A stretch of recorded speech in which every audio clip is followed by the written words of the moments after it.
এ ভাই এই রাস্তাটা যাস না, এই রাস্তার কিন্তু সামনে কবরস্থান আছে, আর ওটা কিন্তু সেই দোসঙ্গা, সেই ভূত আছে কিন্তু এটি। স্যার ভাই বলে দুই চারটা কবরস্থানের দোসঙ্গা ভূত আমি মারি এত বড় উচিত থাবড়ে থাবড়ে আমাকে ভয় দেখায়।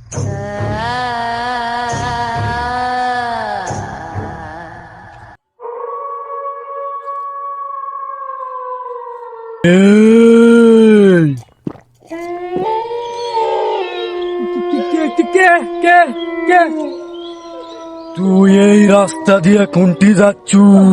আমি বাবার যাবো তুই এই রাস্তা দিয়ে আচ্ছু কে?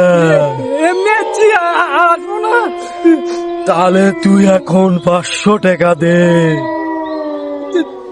সেখানে নাই। তাহলে তোর আমি এখন ঘর মটকামু।